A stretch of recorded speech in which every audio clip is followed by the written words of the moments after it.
News 12 Punjab TV ਦੇ ਨਾਲ ਜੁੜੇ तमाम ਦਰਸ਼ਕਾਂ ਨੂੰ ਪ੍ਰਦੀਪ ਢਿੱਲੋਂ ਦੀ ਪਿਆਰ ਭਰੀ ਸਤਿ ਸ਼੍ਰੀ ਅਕਾਲ। ਵਾਹਿਗੁਰੂ ਜੀ ਕਾ ਖਾਲਸਾ, ਸ਼੍ਰੀ ਵਾਹਿਗੁਰੂ ਜੀ ਕੀ ਫਤਿਹ। ਸੋ ਦਰਸ਼ਕੋ, ਇਸ ਵਕਤ ਅਸੀਂ ਪਹੁੰਚੇ ਹਾਂ ਲਾਲਾ ਲਾਜਪਤ ਰਾਏ ਜੀ ਦੀ ਜਨਮ ਭੂਮੀ ਕਹਿ ਲਈਏ, ਢੁੱਡੀ ਕੇ ਪਿੰਡ, ਗਦਰੀ ਬਾਬਿਆਂ ਦਾ ਪਿੰਡ ਹੈ ਔਰ ਇਨਕਲਾਬ ਇਸ ਪਿੰਡ ਦੇ ਖੂਨ ਦੇ ਵਿੱਚ ਹੈ।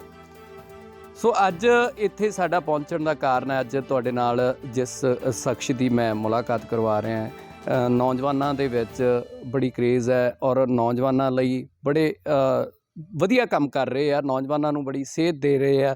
ਪਿੰਡ ਢੁੱਡੀਕੇ ਦੇ ਸਾਬਕਾ ਸਰਪੰਚ ਗੈਰੀ ਹੇਰ ਜੀ, ਜੋ ਕਿ ਸੋਸ਼ਲ ਮੀਡੀਆ ਦੇ ਜ਼ਰੀਏ ਵੀ ਤੁਸੀਂ ਦੇਖਿਆ ਕਿ ਬੜੇ ਅਹਿਮ ਅਤੇ ਬੜੇ ਸੈਂਸਿਟਿਵ ਮਸਲੇ ਜਿਹੜੇ ਚੁੱਕਦੇ ਰਹਿੰਦੇ ਆ। ਅੱਜ ਆਪਾਂ ਉਹਨਾਂ ਦੇ ਨਾਲ ਗੱਲਬਾਤ ਕਰਾਂਗੇ, ਪੰਜਾਬ ਦੇ ਨਾਲ ਜੁੜੇ ਕੁਝ ਅਹਿਮ ਮਸਲਿਆਂ ਬਾਰੇ ਗੱਲਬਾਤ ਕਰਾਂਗੇ, ਜੋ ਕਿ ਪਿਛਲੇ ਦਿਨੀਂ ਤੁਸੀਂ ਸੋਸ਼ਲ ਮੀਡੀਆ 'ਤੇ ਵੀ ਦੇਖਿਆ ਕਿ ਇਹਨਾਂ ਨੇ ਬੜੇ ਵਧੀਆ ਢੰਗ ਦੇ ਨਾਲ ਮੁੱਦੇ ਚੁੱਕੇ ਹੈ। ਸੋ ਆਪਾਂ ਗੱਲਬਾਤ ਦੀ ਸ਼ੁਰੂਆਤ ਕਰਦੇ ਹਾਂ। ਹੇਰ ਸਾਹਿਬ, ਪੰਜਾਬ ਦੇ ਵਿੱਚ ਜਿਹੜੀਆਂ ਖਬਰਾਂ ਆ ਰਹੀਆਂ, ਜਿਸ ਢੰਗ ਦੇ ਨਾਲ ਮਾਹੌਲ ਸਿਰਜਿਆ ਜਾ ਰਿਹਾ ਹੈ, ਪੰਜਾਬ ਦੇ ਸਾਬਕਾ ਮੁੱਖ ਮੰਤਰੀ ਕੈਪਟਨ ਅਮਰਿੰਦਰ ਸਿੰਘ ਨੇ ਵੀ ਜਿਸ ਢੰਗ ਦੇ ਨਾਲ ਬਿਆਨ ਦਿੱਤੇ, ਉਹਨਾਂ ਨੇ ਸਿੱਧੂ ਸਾਹਿਬ 'ਤੇ ਵੀ ਇਸ ਚੀਜ਼ ਦਾ ਦੋਸ਼ ਲਗਾਏ ਕਿ ਕਦੇ ਕਿਤੋਂ ਟਿਫਨ ਬੰਬ ਫੜਿਆ ਜਾਂਦਾ ਹੈ।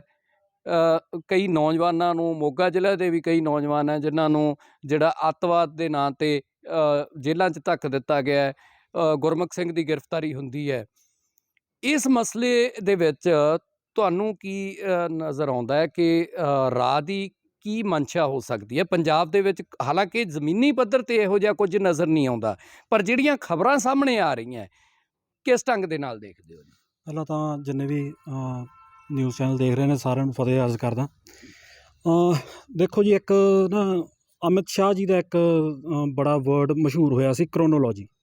ਸੋ ਕ੍ਰੋਨੋਲੋਜੀ ਨੂੰ ਸਮਝਣ ਦੀ ਲੋੜ ਆ ਕਿ ਜਿਹੜਾ ਪੰਜਾਬ ਦੇ ਵਿੱਚ ਅੱਜ ਹਾਲਾਤ ਬਣਾਏ ਜਾ ਰਹੇ ਨੇ, ਦਿਖਾਏ ਜਾ ਰਹੇ ਨੇ, ਲੋਕਾਂ ਨੂੰ ਪ੍ਰਭਾਵਿਤ ਕੀਤਾ ਜਾ ਰਿਹਾ ਕਿ ਪੰਜਾਬ ਦੇ ਹਾਲਾਤ ਮਾੜੇ ਹੋ ਗਏ, ਕਿ ਇੱਥੋਂ ਟਿਫਨ ਬੰਬ ਫੜੇ ਜਾਣ ਲੱਗ ਗਏ, ਇੱਥੋਂ ਗ੍ਰੇਨੇਡ ਨਿਕਲਣ ਲੱਗ ਗਏ, 9mm ਦੇ ਪਿਸਟਲ ਬਰਾਮਦ ਹੋਣ ਲੱਗ ਗਏ। ਇਹ ਐਕਚੁਅਲ ਦੇ ਵਿੱਚ ਕ੍ਰੋਨੋਲੋਜੀ ਤੁਸੀਂ ਇਹ ਸਮਝੋ ਕਿ ਜਦੋਂ 84 ਮੌਕੇ ਹਾਲਾਤ ਮਾੜੇ ਸੀ, ਉਹਨਾਂ ਸਨਾਂ ਦੇ ਵਿੱਚ 92-93 ਤੱਕ ਰਹੇ ਆ, ਅਤੇ ਉਹਦੇ ਵੱਡੇ ਸੈਂਟਰ ਰਹੇ ਆ ਜਾਂ ਤਾਂ ਅੰਮ੍ਰਿਤਸਰ ਜ਼ਿਲ੍ਹਾ ਰਿਹਾ ਜਾਂ ਮੋਗਾ ਜ਼ਿਲ੍ਹਾ ਰਿਹਾ, ਦੋਨੇ ਵੱਡੇ ਉਹਦੇ ਸੈਂਟਰ ਰਹੇ ਆ, ਪੁਆਇੰਟ ਆਫ ਅਟਰੈਕਸ਼ਨ ਉਹ ਰਹੇ ਨੇ। ਅੱਜ ਵੀ ਉਹ ਦੋ ਏਰੀਆ ਨੂੰ ਹੀ ਟਾਰਗੇਟ ਕਰਕੇ, ਕਿਉਂਕਿ ਲੋਕਾਂ ਦੇ ਵਿੱਚ ਇਹ ਆ ਕਿ ਇਹ ਦੋ ਏਰੀਏ ਆ ਜਿਹੜੇ ਇਹਨਾਂ ਦੇ ਵਿੱਚ ਖੜਕੂ ਵੱਧ ਪੈਦਾ ਹੁੰਦੇ ਆ, ਲੜਾਕੇ ਹੁੰਦੇ ਆ ਜੀ। ਸੋ ਇਹ ਇੱਕ ਮਾਹੌਲ ਉਹੋ ਜਿਹਾ ਬਣਾਇਆ ਜਾ ਰਿਹਾ। ਪਿਛਲੇ ਇੱਕ ਹਫ਼ਤੇ ਦੇ ਅੰਦਰ ਅੰਦਰ 7 ਮੁੰਡੇ ਮੋਗੇ ਜ਼ਿਲ੍ਹੇ ਦੇ, ਜਿਨ੍ਹਾਂ ਨੂੰ ਇਹਨਾਂ ਨੇ ਟਾਰਗੇਟ ਕਰਕੇ KTF ਦਾ ਮੈਂਬਰ ਬਣਾਤਾ। ਹਾਲਾਂਕਿ ਮੈਨੂੰ ਲੱਗਦਾ ਉਹ ਮੁੰਡਿਆਂ ਨੂੰ ਵੀ KTF ਦਾ ਫੁੱਲ ਫਾਰਮ ਵੀ ਨਹੀਂ ਪਤਾ ਹੋਣਾ, ਜਿਨ੍ਹਾਂ ਨੂੰ KTF ਦਾ ਇਹਨਾਂ ਨੇ ਮੈਂਬਰ ਘੋਸ਼ਿਤ ਕਰਤਾ। ਅਤੇ ਹੈਰਾਨੀ ਇਸ ਗੱਲ ਦੀ ਹੁੰਦੀ ਆ ਕਿ ਕੈਪਟਨ ਅਮਰਿੰਦਰ ਸਿੰਘ ਅਸਤੀਫਾ ਦੇਣ ਤੋਂ ਬਾਅਦ 'ਚ, ਜਦੋਂ ਤੱਕ ਉਹ CM ਸੀ ਉਦੋਂ ਤੱਕ ਤਾਂ ਨਹੀਂ ਬੋਲੇ ਕਿਸੇ ਗੱਲ 'ਤੇ, ਅਸਤੀਫਾ ਦੇਣ ਤੋਂ ਬਾਅਦ ਅਮਿਤ ਸ਼ਾਹ ਕੋਲ ਜਾਂਦੇ ਨੇ ਅਤੇ ਉਹਨਾਂ ਨੂੰ ਕੋਲੇ ਫਾਈਲ ਸ਼ੋਅ ਕਰਦੇ ਨੇ ਕਿ ਦੇਖੋ ਜੀ, ਡਰੋਨ ਰਾਹੀਂ ਪਾਕਿਸਤਾਨ ਤੋਂ ਇੱਧਰ ਅਸਲਾ ਭੇਜਿਆ ਜਾ ਰਿਹਾ। ਇਹ ਸਾਰੀ ਇੱਕ ਵਿਉਂਤਬੰਦੀ ਆ। ਇਹ ਵਿਉਂਤਬੰਦੀ ਇਹ ਆ ਕਿ ਕਿਸੇ ਤਰੀਕੇ ਮਾਹੌਲ ਖਰਾਬ ਦਾ ਬਹਾਨਾ ਬਣਾ ਕੇ ਐਮਰਜੈਂਸੀ ਲਾਈ ਜਾਵੇ। ਸੇਮ ਸਿਸਟਮ ਜਿਹੜਾ ਅੱਗੇ ਕਾਂਗਰਸ ਨੇ ਕੀਤਾ ਸੀਗਾ 84 ਤੋਂ ਬਾਅਦ 'ਚ। 84 ਤੋਂ ਬਾਅਦ ਜਦੋਂ ਕਾਂਗਰਸ ਨੂੰ ਇਹ ਗੱਲ ਲੱਗਦੀ ਸੀ ਕਿ ਸਾਡੀ ਸਰਕਾਰ ਨਹੀਂ ਆਉਣੀ, 7 ਸਾਲ ਐਮਰਜੈਂਸੀ ਦਾ ਦੌਰ ਚੱਲਿਆ। 7 ਸਾਲਾਂ ਬਾਅਦ ਉਸ ਤੋਂ ਬਾਅਦ ਕਾਂਗਰਸ ਦੀ ਸਰਕਾਰ ਪੰਜਾਬ 'ਚ ਬਣੀ, ਜਿਹੜੀ ਕਿ ਬੜੀ ਅਨਐਕਸਪੈਕਟਡ ਸੀ। ਸਾਰਾ ਪੰਜਾਬ ਵਿਰੋਧ 'ਚ ਸੀ। ਇਹ ਉਹ ਸਮਾਂ ਸੀ ਜਦੋਂ ਮਨੁੱਖਤਾ ਦਾ ਸਭ ਤੋਂ ਵੱਡਾ ਘਾਣ ਜਿਹੜਾ ਪੰਜਾਬ ਦੇ ਵਿੱਚ ਹੋਇਆ। ਬਿਲਕੁਲ ਉਹੀ ਸੇਮ ਕ੍ਰੋਨੋਲੋਜੀ ਵਰਡ ਵੀ ਮੈਂ ਇਸੇ ਲਈ ਵਰਤ ਰਿਹਾ ਕਿ ਸੇਮ ਸਿਸਟਮ ਇਹਨਾਂ ਨੇ ਉਵੇਂ ਚਲਾਉਣਾ। ਪੰਜਾਬ ਦੇ ਨੌਜਵਾਨਾਂ ਨੂੰ ਮਾਰਨਗੇ, ਗੁੰਮਰਾਹ ਕਰਨਗੇ, ਬਦਨਾਮ ਕਰਨਗੇ। ਬਦਨਾਮ ਕਰਨ ਦੀ ਤਾਂ ਇਹਨਾਂ ਨੇ ਪਿਛਲੇ ਕਈ ਸਾਲਾਂ ਤੋਂ ਅਲੱਗ-ਅਲੱਗ ਤਰ੍ਹਾਂ ਨਾਲ, ਭਾਵੇਂ ਨਸ਼ਿਆਂ ਦਾ, ਪਹਿਲਾਂ ਤਾਂ ਡਰੱਗ ਐਡਿਕਟ ਕਹਿਤਾ ਕਿ ਪੰਜਾਬ ਦੇ 70% ਮੁੰਡੇ ਨਸ਼ਾ ਕਰਦੇ ਨੇ। ਫਿਰ ਇੱਕ ਵਰਡ ਇਹਨਾਂ ਨੇ ਕੱਢ ਲਿਆ, ਗੈਂਗਸਟਰ। ਉਹ ਕਈ ਥਾਵਾਂ 'ਤੇ ਉਹ ਤੋਂ ਚੈਲੰਜ ਵੀ ਕੀਤਾ ਗਿਆ, ਕੋਰਟ 'ਚ ਵੀ ਚੈਲੰਜ ਕੀਤਾ ਗਿਆ, ਗੈਂਗਸਟਰ ਦੀ ਕਿਹਨੂੰ ਤੁਸੀਂ ਗੈਂਗਸਟਰ ਕਹਿ ਸਕਦੇ, ਪਰਿਭਾਸ਼ਾ ਕੀ ਹੈ ਇਸ ਗੱਲ ਦੀ। ਪਰ ਉਹ ਹਰੇਕ ਬੰਦੇ ਨੂੰ ਜਿਹਦੇ ਕੋਲ ਕੋਈ ਮਾੜਾ ਮੋਟਾ ਕੋਈ ਲੜਾਈ ਝਗੜਾ ਹੁੰਦਾ, ਲੜਾਈ ਝਗੜੇ ਤਾਂ ਮੁੰਡੇ ਖੁੰਡੇ 'ਚ ਹੁੰਦੇ ਰਹਿੰਦੇ ਨੇ, ਪਰ ਉਹਨਾਂ ਨੂੰ ਤੁਸੀਂ ਗੈਂਗਸਟਰ ਕਹਿ ਕੇ ਉਹਨੂੰ ਬਦਨਾਮ ਕਰਨਾ, ਇਹ ਇੱਕ ਜਾਣ ਬੁੱਝ ਕੇ ਮਿਥੀ ਹੋਈ ਸਾਜ਼ਿਸ਼ ਤਹਿਤ ਇਹ ਗੱਲ ਕੀਤੀ ਜਾਂਦੀ ਆ। ਹੁਣ ਜਿਹੜੇ ਮੁੱਦੇ 'ਤੇ ਮੈਂ ਪਿੱਛੇ ਵੀਡੀਓ ਬਣਾਈ ਸੀਗੀ, ਜਿਹੜਾ ਆਪਣਾ ਡਰੋਨ ਰਾਹੀਂ ਜਿਹੜੀ ਗੱਲ ਕਹਿੰਦੇ ਆ ਕਿ ਡਰੋਨ ਰਾਹੀਂ ਇੱਥੋਂ ਸਮਾਨ ਆਇਆ ਅਤੇ ਹੌਸਲਾ ਆਇਆ, ਬੰਬ ਆਏ, ਟਿਫਨ ਬੰਬ ਆਏ, ਉਹ ਡਰੋਨ ਰਾਹੀਂ ਥੱਲੇ ਨੱਪ ਕੇ ਨਹੀਂ ਰੱਖ ਸਕਦੇ, ਉਹ ਨੱਪ ਕੇ ਕੱਢੇ ਗਏ ਆ ਅਤੇ ਨਾਲ ਦੀ ਨਾਲ ਪੁਲਿਸ ਆ ਗਈ। ਉਹ ਸਾਰੀ ਗੱਲ ਚਲੋ ਮੈਂ ਵੀਡੀਓ ਦੇ ਵਿੱਚ ਦੱਸੀ ਹੋਈ ਹੈ, ਇਸ ਕਰਕੇ ਰਿਪੀਟ ਨਹੀਂ ਕਰਦਾ। ਪਰ ਉਹ ਮਾਹੌਲ ਇਹਨਾਂ ਨੇ ਇਹੋ ਜਿਹਾ ਕ੍ਰੀਏਟ ਕਰਨਾ ਕਿ ਐਮਰਜੈਂਸੀ ਲੱਗੇ ਪੰਜਾਬ ਦੇ ਵਿੱਚ। ਇਹ ਸ਼ੋਅ ਕਰਨ ਕਿ ਜਿਹੜੀਆਂ ਪੰਜਾਬ ਦੀਆਂ ਪੋਲੀਟੀਕਲ ਪਾਰਟੀਆਂ ਨੇ ਉਹ ਇਹਨੂੰ ਹੈਂਡਲ ਨਹੀਂ ਕਰ ਸਕਦੀਆਂ। ਇਹਦੇ ਨਾਲ ਇੱਕ ਪੁਆਇੰਟ ਤੁਸੀਂ ਹੋਰ ਜੋੜ ਕੇ ਦੇਖੋ ਕਿ ਆਮ ਸੋਸ਼ਲ ਮੀਡੀਆ ਤੇ ਚਰਚਾ ਚੱਲ ਰਹੀ ਆ ਕਿ ਜਿਹੜਾ ਸੰਯੁਕਤ ਮੋਰਚਾ ਉਹਦੇ ਵੱਲੋਂ ਇਹ ਕਾਲ ਆਉਣੀ ਚਾਹੀਦੀ ਆ ਕਿ ਆਪਾਂ ਸਾਰੀਆਂ ਇਲੈਕਸ਼ਨ ਦਾ ਬਾਈਕਾਟ ਕਰਾਂਗੇ। ਇਹ ਸਾਰੀ ਗੱਲ ਰਲਦੀ ਮਿਲਦੀ ਆ। ਇਹ ਬਣਾਇਆ ਗਿਆ ਪਰਸੈਪਸ਼ਨ ਤਿਆਰ ਕਰ ਰਹੇ ਨੇ, ਨੈਰੇਟਿਵ ਤਿਆਰ ਕਰ ਰਹੇ ਨੇ, ਲੋਕਾਂ ਦੇ ਦਿਮਾਗ 'ਚ ਇਹ ਗੱਲ ਪੈ ਜੇ ਕਿ ਅਸੀਂ ਬਾਈਕਾਟ ਕਰਨਾ। ਇਹ ਵੀ ਇੱਕ ਆਪਸੀ ਜਿਹੜਾ ਭਾਈਚਾਰਕ ਸਾਂਝਾ ਹੈ ਸਾਡੀਆਂ ਉਹ ਖਤਮ ਕਰਨ ਦੀ ਇਹਦੇ ਪਿੱਛੇ ਤਾਂ ਜੀ ਕਾਫੀ ਮਤਲਬ ਲੰਮੇ ਸਮੇਂ ਤੋਂ ਪੰਜਾਬ ਨੂੰ ਖਤਮ ਕਰਨ ਲਈ ਲੱਗੇ ਹੋਏ ਨੇ। ਕੁਛ ਕੁ ਚਲੋ ਲੋਕਾਂ ਦੀਆਂ ਆਪਣੀਆਂ ਆਪ ਦੀਆਂ ਗਲਤੀਆਂ ਨੇ, ਕੁਛ ਸਰਕਾਰਾਂ ਦੀਆਂ ਗਲਤੀਆਂ ਨੇ।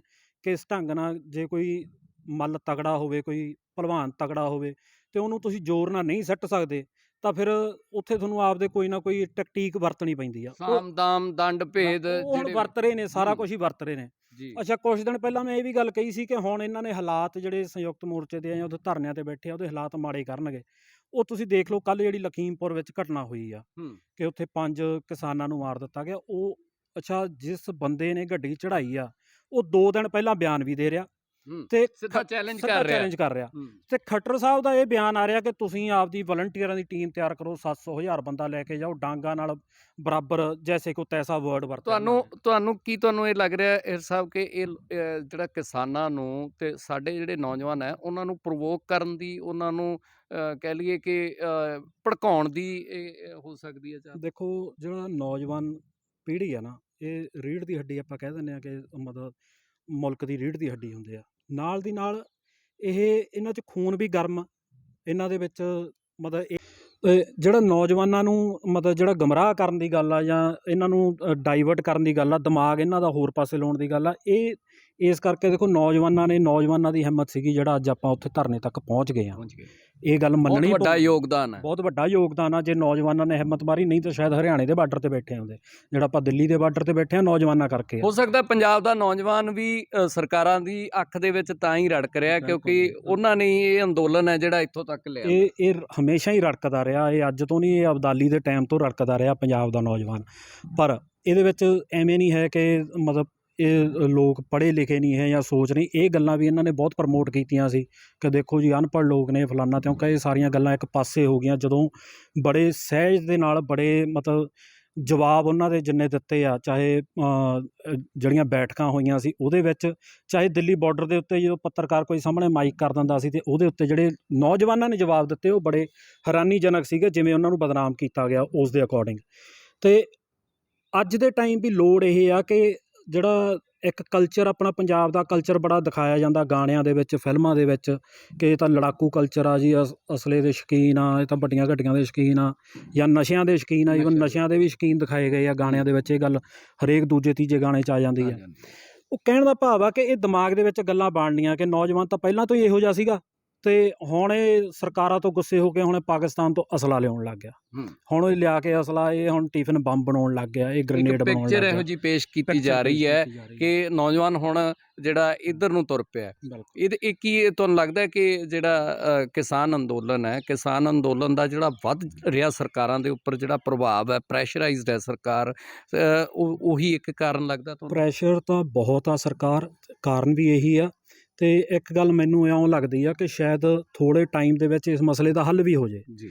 ਉਹਦਾ ਕਾਰਨ ਇਹ ਆ ਕਿ ਦੇਖੋ, ਲਖੀਮਪੁਰ ਖੀਰੀ ਮਤਲਬ ਯੂਪੀ ਬਹੁਤ ਵੱਡਾ। ਪਿਛਲੀ ਵਾਰ ਮੁਜ਼ੱਫਰਨਗਰ ਦੇ ਵਿੱਚ ਰੈਲੀ ਹੋਈ ਸੀਗੀ ਅਤੇ ਉਹ ਰੈਲੀ ਮਤਲਬ ਪੂਰੀ ਨੀਂਦ ਹਰਾਮ ਕਰਤੀ ਸੀ ਬੀਜੇਪੀ ਦੀ, ਬਹੁਤ ਵੱਡਾ ਇਕੱਠ ਹੋ ਗਿਆ ਸੀ। ਹੁਣ ਲਖੀਮਪੁਰ ਅਤੇ ਮੁਜ਼ੱਫਰਨਗਰ ਦੇ ਵਿੱਚ ਫ਼ਰਕ ਬਹੁਤ ਆ। ਲਖੀਮਪੁਰ ਸੈਂਟਰ ਆਫ ਯੂਪੀ ਆ, ਜਾਂ ਸੈਂਟਰ ਤੋਂ ਵੀ ਪਰਲੇ ਪਾਸੇ ਕਹਿ ਲਈਏ। ਨਹੀਂ, ਇਹਨਾਂ ਦਾ ਪਹਿਲਾਂ ਇਹ ਸੀਗਾ ਕਿ ਵੈਸਟ ਯੂਪੀ ਦੇ ਵਿੱਚ ਪ੍ਰਭਾਵ ਹੈਗਾ ਜੀ ਕਿਸਾਨਾਂ ਦਾ, ਦੂਜੇ ਪਾਸੇ ਹੈ ਨਹੀਂ, ਪਰ ਉਹ ਪ੍ਰਭਾਵ ਹੁਣ ਦਿਸਣ ਲੱਗ ਗਿਆ ਕਿ ਸਾਰੇ ਯੂਪੀ ਦੇ ਵਿੱਚ ਹੋ ਰਿਹਾ ਪ੍ਰਭਾਵ। ਸੋ ਇਹ ਗੱਲਾਂ ਇਹਨਾਂ ਨੂੰ ਪ੍ਰਭਾਵਿਤ ਕਰਦੀਆਂ ਨੇ ਅਤੇ ਇਹ ਇੱਕ ਇਹਨਾਂ ਦਾ ਸਰਕਾਰਾਂ ਦਾ ਡਰ ਆ, ਜਿਹੜਾ ਹਰਕਤਾਂ ਹੋ ਰਹੀਆਂ ਨੇ ਡਰ ਸ਼ੋਅ ਕਰਦੀਆਂ ਨੇ ਕਿ ਅੱਜ ਡਰੇ ਹੋਏ ਆ ਉਹ। ਉਹਨਾਂ ਨੂੰ ਇਹ ਡਰ ਆ ਕਿ ਅਸੀਂ ਯੂਪੀ ਦੇ ਵਿੱਚ ਇਲੈਕਸ਼ਨ ਨਾ ਹਾਰ ਜਾਈਏ। ਅਤੇ ਚਲੋ, ਇਹਦਾ ਇਸੇ ਕਰਕੇ ਮੈਨੂੰ ਲੱਗਦਾ ਜਿਹੜਾ ਕਿ ਸਿਰਫ ਇਲੈਕਸ਼ਨਾਂ ਦਾ ਡਰ ਕਰਕੇ ਹੀ ਇਹਨਾਂ ਨੇ ਇਸ ਮਸਲੇ ਦਾ ਹੱਲ ਕਰਨਾ, ਕਿ ਇਹਨੂੰ ਮਸਲੇ ਨੂੰ ਛੇਤੀ ਹੱਲ ਕਰ ਲਈਏ ਅਤੇ ਆਪਾਂ ਕੋਈ ਹੋਰ, ਜਿਵੇਂ ਮੈਂ ਅੱਗੇ ਵੀ ਗੱਲ ਕਹਿ ਚੁੱਕਿਆ ਕਿ ਹੁਣ ਜਿਹੜਾ ਇਹਨਾਂ ਦਾ ਸਿਸਟਮ ਚੱਲ ਰਿਹਾ ਨਾ ਇਹਨੂੰ ਖਾਰਜ ਕਰਨ ਦਾ, ਅਤੇ ਇੱਕ ਕੋਈ ਨਾ ਕੋਈ ਇਹਨਾਂ ਨੂੰ ਸਿੱਖ ਚਿਹਰਾ ਚਾਹੀਦਾ ਜਿਹਨੂੰ ਪ੍ਰਮੋਟ ਕਰਕੇ ਇਹ ਹੀਰੋ ਬਣਾਉਣ। ਅਤੇ ਉਹ ਸਿੱਖ ਚਿਹਰਾ ਕੈਪਟਨ ਅਮਰਿੰਦਰ ਸਿੰਘ ਵੀ ਹੋ ਸਕਦਾ, ਦੀਪ ਸਿੱਧੂ ਵੀ ਹੋ ਸਕਦਾ, ਕਿਉਂਕਿ ਦੋਨਾਂ ਦੀ ਹੀ ਸਟ੍ਰੈਟਜੀ ਆ ਜਿਹੜੀ ਉਹ ਬੀਜੇਪੀ ਨਾਲ ਰਲਦੀ ਮਿਲਦੀ ਆ। ਬਿਨਾਂ ਬੀਜੇਪੀ ਦੇ ਕਹੇ ਤੇ ਥਾਪੜੇ ਤੋਂ ਇਹ ਆਪਦੇ ਮੂੰਹੋਂ ਇੱਕ ਗੱਲ ਵੀ ਨਹੀਂ ਕਹਿੰਦੇ।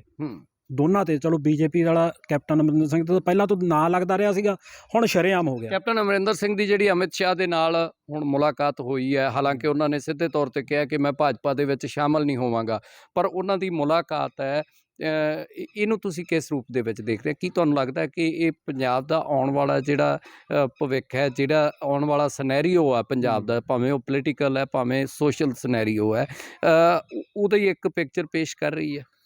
ਦੇਖੋ ਜੀ, ਜਿਹੜੇ ਆਪਣੇ ਹੋਮ ਮਿਨਿਸਟਰ ਸਾਹਿਬ ਨੇ ਨਾ ਹਿੰਦੁਸਤਾਨ ਦੇ, ਉਹ ਕਿਸੇ ਟਾਈਮ ਤੜੀ ਭਰ ਰਹੇ ਨੇ। ਬੜਾ ਵੱਡਾ ਉਹਨਾਂ ਦਾ ਨਾਮ ਆ ਗੈਂਗਸਟਰਾਂ ਦੇ ਵਿੱਚ, ਜੇ ਆਪਾਂ ਉਹੀ ਵਰਡ ਵਰਤ ਲਈਏ। ਅਤੇ ਉਹਨਾਂ ਦੀ ਪਲੈਨਿੰਗ ਵੀ ਬੜੀ ਲੰਮੀ ਹੁੰਦੀ ਆ, ਅਤੇ ਅੱਜ ਦੇ ਟਾਈਮ ਸਾਰਾ ਸਿਹਰਾ ਬੀਜੇਪੀ ਅਮਿਤ ਸ਼ਾਹ ਨੂੰ ਦਿੰਦੀ ਆ ਕਿ ਇਹਨੇ ਹੀ ਇੰਨੇ ਸਟੇਟਾਂ ਦੇ ਵਿੱਚ ਸਰਕਾਰ ਬਣਾਈ ਆ। ਬਿਲਕੁਲ। ਅਤੇ ਇਹ ਸਟ੍ਰੈਟਜੀ ਹੁਣ ਉਹ ਪੰਜਾਬ 'ਚ ਅਪਣਾ ਰਹੇ ਨੇ। ਜਿਹੜਾ ਕੈਪਟਨ ਅਮਰਿੰਦਰ ਸਿੰਘ ਗਏ ਮਿਲਣ ਜਾਂ ਦੀਪ ਸਿੱਧੂ ਗਏ, ਤਾਂ ਇਹਨਾਂ ਨੇ ਇਹ ਕਹਤਾ ਅਸੀਂ ਬੀਜੇਪੀ ਨੂੰ ਸ਼ਾਮਲ ਨਹੀਂ ਹੋਣਾ। ਇਹ ਇਹਨਾਂ ਨੇ ਨਹੀਂ ਕਿਹਾ, ਇਹਨਾਂ ਤੋਂ ਘੁਆਇਆ ਗਿਆ।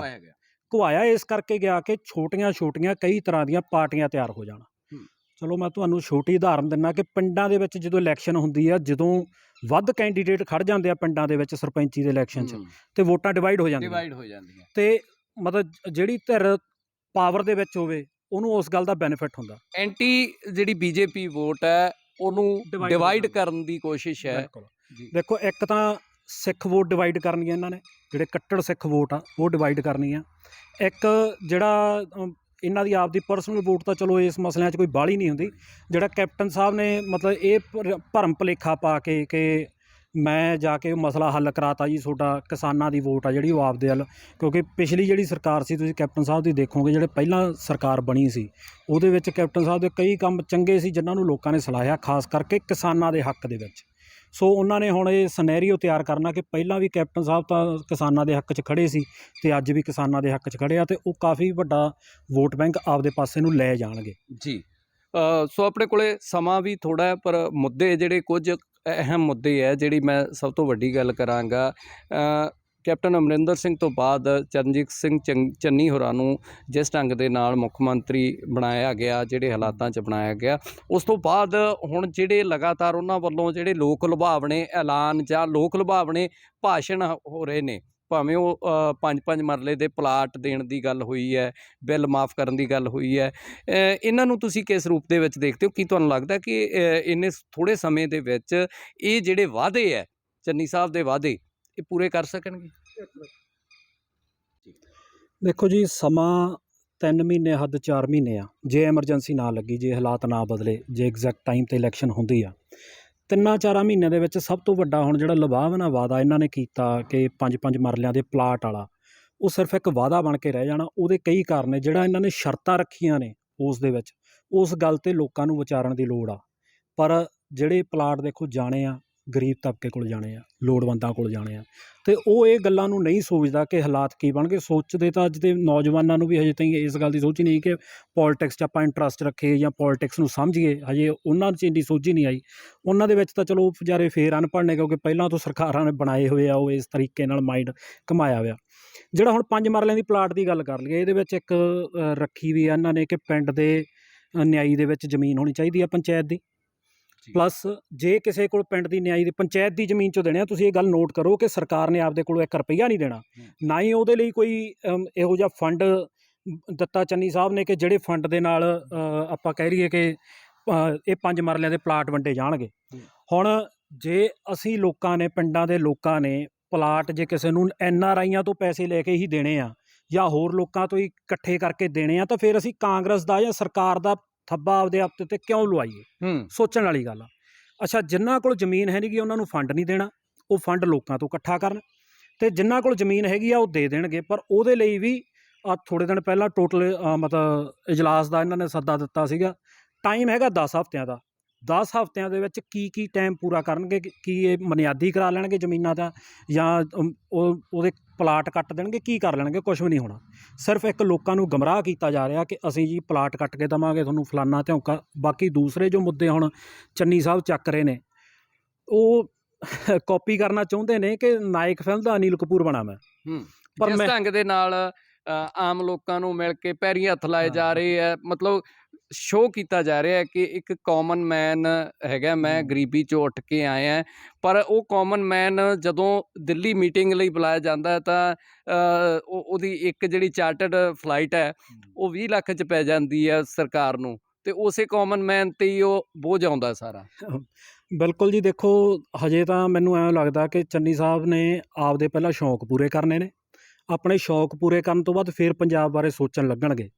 ਹੁਣ ਕਈ ਲੋਕਾਂ ਨੂੰ ਇਹ ਵੀ ਭੁਲੇਖਾ ਕਿ ਸ਼ਾਇਦ ਚੰਨੀ ਸਾਹਿਬ ਅਤੇ ਸਿੱਧੂ ਸਾਹਿਬ ਮਿਲ ਕੇ ਪੰਜਾਬ ਦਾ ਕਾਫੀ ਭਲਾ ਕਰ ਦੇਣਗੇ। ਇਹ ਸਾਰੀਆਂ ਪ੍ਰੀ ਪਲੈਨਡ ਕਾਂਗਰਸ ਵੱਲੋਂ ਤਿਆਰੀਆਂ ਕੀਤੀਆਂ ਹੋਈਆਂ ਨੇ ਕਿ ਕਿਵੇਂ ਆਉਣ ਵਾਲੇ ਸਮੇਂ ਦੇ ਵਿੱਚ ਨਵਜੋਤ ਸਿੱਧੂ ਨੂੰ, ਚੰਨੀ ਸਾਹਿਬ ਨੂੰ ਤਾਂ ਸਿਰਫ 3 ਮਹੀਨੇ ਦਾ ਇੱਕ ਥੱਪਾ ਲਾਤਾ ਕਿ 3 ਮਹੀਨੇ ਲਈ ਇਹਨਾਂ ਨੂੰ CM ਬਣਾਤਾ, ਪਰ ਆਉਣ ਵਾਲੇ ਸਮੇਂ ਦੇ ਵਿੱਚ ਨਵਜੋਤ ਸਿੱਧੂ ਨੂੰ ਇਹਨਾਂ ਨੇ ਮੂਹਰੇ ਲਿਆਉਣਾ, ਉਸ ਦਾ ਚਿਹਰਾ ਮੂਹਰੇ ਲਿਆਉਣਾ। ਤੁਸੀਂ ਰਾਵਤ ਸਾਹਿਬ ਦਾ ਬਿਆਨ ਵੀ ਸੁਣਿਆ ਹੋਊਗਾ ਕਿ ਆਉਣ ਵਾਲਾ ਚਿਹਰਾ ਨਵਜੋਤ ਸਿੱਧੂ, ਇਹਨਾਂ ਦੇ ਉੱਤੇ ਇਲੈਕਸ਼ਨ ਲੜੀ ਜਾਊਗੀ। ਸੋ ਕਹਿਣ ਦਾ ਭਾਵ ਕਿ ਇਹ ਸਿਰਫ ਲੋਕਾਂ ਨੂੰ ਲੁਭਾਉਣ ਤੋਂ ਸਿਵਾ ਜਾਂ ਲੋਕਾਂ ਨੂੰ ਮਤਲਬ ਲਾਲਚ ਦੇਣ ਤੋਂ ਸਿਵਾ ਹੋਰ ਇਹਨਾਂ ਕੋਲ ਕੋਈ ਸਟ੍ਰੈਟਜੀ ਨਹੀਂ ਪੰਜਾਬ ਲਈ। 3 ਮਹੀਨਿਆਂ ਦੇ ਅੰਦਰ ਅੰਦਰ ਕੀ ਕੁਛ ਕਰ ਲੈਣਗੇ। ਹੁਣ ਤੁਸੀਂ ਕੈਪਟਨ ਸਾਹਿਬ ਦੀ ਗੱਲ ਕਰ ਲਓ, 4.5 ਸਾਲ ਰਹਿ ਗਏ, ਲੁਧਿਆਣੇ ਚਲੇ ਜਾਓ, ਵੱਡੇ ਵੱਡੇ ਹੋਰਡਿੰਗ ਲੱਗੇ ਆ, 9336 ਪੂਰੇ ਇੱਕ ਪਰਟੀਕੂਲਰ ਵਰਡ ਲਿਖ ਕੇ ਇੰਨੇ ਸਕੂਲ ਸਮਾਰਟ ਸਕੂਲ ਬਣਾਤੇ ਪੂਰੇ ਪੰਜਾਬ ਦੇ ਵਿੱਚ ਹੀ ਲੱਗੇ ਹੋਏ ਆ, ਤੇ ਪੂਰੇ ਪੰਜਾਬ 'ਚ ਤੁਸੀਂ ਮੈਨੂੰ ਸਮਾਰਟ ਸਕੂਲ ਦਿਖਾ ਦਿਓ ਕਿਤੇ। ਬਿਲਕੁਲ, ਸਿਰਫ ਗੇਟਾਂ ਨੂੰ ਰੰਗ ਕਰਨਾ ਸਮਾਰਟ ਸਕੂਲ ਨਹੀਂ ਬਣਦੇ। ਸਮਾਰਟ ਸਕੂਲ ਲਈ ਸਮਾਰਟ ਐਜੂਕੇਸ਼ਨ ਚਾਹੀਦੀ ਆ, ਸਮਾਰਟ ਟੀਚਰ ਚਾਹੀਦੇ ਨੇ, ਸਮਾਰਟ ਇਕੁਇਪਮੈਂਟ ਚਾਹੀਦੀ ਹੈ। ਇਹਨਾਂ ਕੋਲ ਉਹਨਾਂ ਇਨਫਰਾਸਟ੍ਰਕਚਰ ਹੀ ਹੈ ਨਹੀਂਗਾ, ਤੇ ਨਾ ਹੀ ਇਹਨਾਂ ਨੇ ਕਦੇ ਤਿਆਰ ਕੀਤਾ ਕਿ ਅਸੀਂ ਲੋਕਾਂ ਨੂੰ ਇਹ ਸਹੂਲਤਾਂ ਦੇਵਾਂਗੇ। ਰੰਗ ਕਰਕੇ ਕੰਪਿਊਟਰ ਦੇ 4 ਸਕਰੀਨਸ ਰੱਖ ਕੇ ਸਮਾਰਟ ਸਕੂਲ ਨਹੀਂ ਬਣਦੇ। ਤੇ ਹੋਰ ਵੀ ਕਈ ਮੁੱਦੇ ਨੇ ਚਲੋ ਜਿਹੜੇ ਆਪਾਂ ਦੇਖੀ ਜਾਂਦੇ ਹਾਂ ਕਿ ਲੋਕਾਂ ਨੂੰ ਲੁਭਾਵ ਰਹੇ ਨੇ, ਪਰ ਮੈਨੂੰ ਲੱਗਦਾ ਕਿ ਸ਼ਾਇਦ ਲੋਕਾਂ ਨੂੰ ਇਹ ਸਮਝ ਆ ਜਾਊਗੀ ਕਿ ਸਿਰਫ ਲੋਕਾਂ ਨੂੰ ਇੱਕ ਭੁਲੇਖੇ 'ਚ ਪਾਉਣ ਲਈ ਇਹ ਮੁੱਦੇ ਚੱਕੇ ਜਾ ਰਹੇ, ਇਹਨਾਂ ਦਾ ਕੋਈ ਮਸਲਾ ਨਹੀਂ ਹੱਲ ਹੋਣਾ। ਤੇ ਨਵਜੋਤ ਸਿੰਘ ਸਿੱਧੂ ਹੋਰਾਂ ਦੇ ਅਸਤੀਫੇ ਬਾਰੇ ਜਾਂਦੇ ਜਾਂਦੇ ਕੀ ਕਹੋਗੇ? ਕੀ ਤੁਹਾਨੂੰ ਲੱਗਦਾ ਕਿ ਨਵਜੋਤ ਸਿੰਘ ਸਿੱਧੂ ਨੂੰ ਵਾਕਈ ਪੰਜਾਬ ਦਾ ਜਾਂ ਜੋ ਬੇਅਦਬੀ ਹੋਈ ਸ਼੍ਰੀ ਗੁਰੂ ਗ੍ਰੰਥ ਸਾਹਿਬ ਦੀ, ਉਹਦੇ ਵਾਕਈ ਕੋਈ ਸਥਾਈ ਹੱਲ ਚਾਹੁੰਦੇ ਹੈ, ਉਹਨਾਂ ਨੂੰ ਕੋਈ ਦਰਦ ਹੈ, ਜਾਂ ਉਹਨਾਂ ਦਾ ਅਸਤੀਫਾ ਵੀ ਇੱਕ ਚੋਣ ਸਟੰਟ ਹੀ ਹੈ? ਮੈਂ ਸੱਚੇ ਦਿਲੋਂ ਇਹ ਉਮੀਦ ਕਰੂੰਗਾ ਕਿ ਨਵਜੋਤ ਸਿੰਘ ਸਿੱਧੂ ਇਹ ਗੱਲ ਚਾਹੁੰਦੇ ਹੋਣ। ਜੇ ਉਹ ਕਹਿੰਦੇ ਨੇ ਤਾਂ ਮੈਂ ਉਮੀਦ ਕਰੂੰਗਾ, ਮੈਂ ਰੱਬ ਤੋਂ ਅਰਦਾਸ ਵੀ ਕਰੂੰਗਾ ਕਿ ਉਹ ਗੱਲ ਚਾਹੁੰਦੇ ਹੋਣ ਕਿ ਉਸ ਜਿਹੜੇ ਬਾਈਬਲ ਕਲਾਂ ਗੋਲੀकांड ਆ ਉਹਦੇ ਵਿੱਚ ਸਜ਼ਾਵਾਂ ਮਿਲਣ। ਪਰ ਮੈਨੂੰ ਨਹੀਂ ਲੱਗਦਾ ਕਿ ਇਹ ਗੱਲਾਂ ਹੋਣ ਵਾਲੀਆਂ ਨੇ। ਜਿਹੜਾ ਹੁਣ ਉਹਨਾਂ ਨੇ ਨਵਾਂ ਇੱਕ ਸਟੰਟ ਖੇਡਿਆ ਕਿ ਮੈਂ ਅਸਤੀਫਾ ਦੇਤਾ ਪ੍ਰਧਾਨਗੀ ਦੇ ਵਿੱਚੋਂ, ਅਤੇ ਉੱਪਰੋਂ ਸੋਨੀਆ ਗਾਂਧੀ ਜੀ ਤੋਂ ਜੀ ਉਹ ਅਸਤੀਫਾ ਉਹਨਾਂ ਨੇ ਐਕਸੈਪਟ ਨਹੀਂ ਕੀਤਾ ਹੈ, ਵਾਪਸ ਕਰਤਾ। ਇਹ ਸਾਰਾ ਤੁਹਾਨੂੰ ਦੱਸਿਆ, ਇਹ ਸਾਰਾ ਸਿਸਟਮ ਹੀ ਇਸ ਕਰਕੇ ਹੈ ਕਿ ਆਉਣ ਵਾਲੇ ਸਮੇਂ ਦੇ ਵਿੱਚ ਉਹਨਾਂ ਨੂੰ ਹੁਣ ਜਿਹੜੇ ਲੋਕ ਥੋੜ੍ਹਾ ਟਾਈਮ ਪਹਿਲਾਂ ਇਹ ਕਹਿੰਦੇ ਸੀ ਕਿ ਨਵਜੋਤ ਸਿੱਧੂ ਸਿਰਫ ਪ੍ਰਧਾਨਗੀ ਦਾ ਭੁੱਖਾ ਸੀ, ਹੁਣ ਉਹ ਲੋਕਾਂ ਦਾ ਦਿਮਾਗ ਹੋਰ ਪਾਸੇ ਨੂੰ ਲਾਤਾ ਕਿ ਨਹੀਂ ਯਾਰ ਪ੍ਰਧਾਨਗੀ ਦਾ ਭੁੱਖਾ ਥੋੜ੍ਹੀ ਸੀ, ਉਹ ਦੇਖ ਲਾ ਪ੍ਰਧਾਨਗੀ ਤਾਂ ਉਹ ਮਾਰੀ ਚੱਕ ਕੇ ਉਹਨੇ। ਪਰ ਇਹ ਨਹੀਂ ਪਤਾ ਕਿ ਉਹ ਪ੍ਰਧਾਨਗੀ ਕੁਛ ਵੀ ਨਹੀਂ ਸੀ, ਜਿਹੜਾ ਗਾਂਹ ਵਾਲੀ ਪਲੈਨਿੰਗ ਇਹ ਕਰ ਰਹੇ ਨੇ ਕਿ ਮਤਲਬ ਹਜੇ ਨੈਕਸਟ ਸਟੈਪ ਤਾਂ ਚੜ੍ਹਨਾ ਇਹਨਾਂ ਨੇ, ਹਜੇ ਤਾਂ ਪਹਿਲਾ ਫਸਟ ਸਟੈਪ ਸੀਗਾ। ਸੋ ਇਹ ਸਾਰਾ ਇੱਕ ਪ੍ਰੀ ਪਲੈਨਡ, ਲੋਕਾਂ ਨੂੰ ਫੁੱਦੂ ਬਣਾਉਣ ਵਾਲਾ, ਬੇਵਕੂਫ ਬਣਾਉਣ ਵਾਲਾ ਪ੍ਰੀ ਪਲੈਨਡ ਇੱਕ ਪ੍ਰੋਗਰਾਮ ਆ ਜਿਹੜਾ ਆਪਣੇ 'ਤੇ ਉਹ ਲਾਗੂ ਕਰਨਾ ਚਾਹੁੰਦੇ ਨੇ। ਸੋ ਇਸ ਗੱਲ ਤੋਂ ਬਚਣਾ ਚਾਹੀਦਾ ਆਪਣੇ ਲੋਕਾਂ ਨੂੰ। ਸੋ ਗੱਲਾਂ ਤਾਂ ਬਹੁਤ ਨੇ ਕਰਨ ਵਾਲੀਆਂ, ਪਰ ਸਮਾਂ ਜਿਹੜਾ ਸਾਨੂੰ ਹੋਰ ਇਜਾਜ਼ਤ ਨਹੀਂ ਦਿੰਦਾ। ਇਹ ਸਭ ਤੁਸੀਂ ਪੰਜਾਬ ਦੀ ਜਿਹੜੀ ਬਦਲ ਰਹੀ ਸਮੀਕਰਨ ਹੈ, ਸਿਆਸੀ ਸਮਾਜਿਕ ਸਾਡੇ ਜਿਹੜੇ ਸਮੀਕਰਨ ਬਦਲ ਰਹੇ ਉਹਨਾਂ 'ਤੇ ਬੜੀ ਬਖੂਬੀ ਅਤੇ ਬੇਬਾਕੀ ਦੇ ਨਾਲ ਗੱਲਬਾਤ ਕੀਤੀ ਹੈ, ਸਾਨੂੰ ਆਪਣਾ ਕੀਮਤੀ ਸਮਾਂ ਦਿੱਤਾ। ਬਹੁਤ ਬਹੁਤ ਧੰਨਵਾਦ। ਧੰਨਵਾਦ ਜੀ, ਬਹੁਤ ਬਹੁਤ। ਅਤੇ ਇੱਕ ਮੈਂ ਅਖੀਰ ਦੇ ਵਿੱਚ ਜ਼ਰੂਰ ਕਹੂੰਗਾ ਕਿ ਜਿੰਨੇ ਮੇਰੇ ਪੱਤਰਕਾਰ ਵੀਰ ਨੇ ਉਹ ਜ਼ਰੂਰ ਲੋਕਾਂ ਦੇ ਮੁੱਦੇ 'ਤੇ, ਕਿਉਂਕਿ ਦੇਖੋ ਆਪਣੇ ਕੋਲ ਪੰਜਾਬ ਕੋਲ ਸਿਰਫ ਪੰਜਾਬ ਦੀ ਲੋਕਲ ਪੱਤਰਕਾਰੀ ਹੀ ਰਹਿ ਗਈ ਜਿਨ੍ਹਾਂ 'ਤੇ ਆਪਾਂ ਆਸ ਰੱਖ ਸਕਦੇ ਹਾਂ, ਜਿਹੜੇ ਆਪਾਂ ਨੂੰ ਬਚਾਉਣਗੇ। ਜਿਹੜੇ ਇੰਟਰਨੈਸ਼ਨਲ ਮੀਡੀਆ ਜਾਂ ਨੈਸ਼ਨਲ ਮੀਡੀਆ, ਉਹ ਤੁਹਾਨੂੰ ਸਾਰਿਆਂ ਨੂੰ ਪਤਾ, ਮੈਂ ਗੱਲ ਕਹਿਣ ਦੀ ਲੋੜ ਵੀ ਹੈ ਨਹੀਂ ਗੀ ਕਿ ਆਪਾਂ ਸੂਰਜ ਨੂੰ ਦੀਆ ਦਿਖਾਉਣ ਵਾਲੀ ਆ ਕਿ ਉਹ ਸਾਰੇ ਵਿਕ ਚੁੱਕੇ ਨੇ।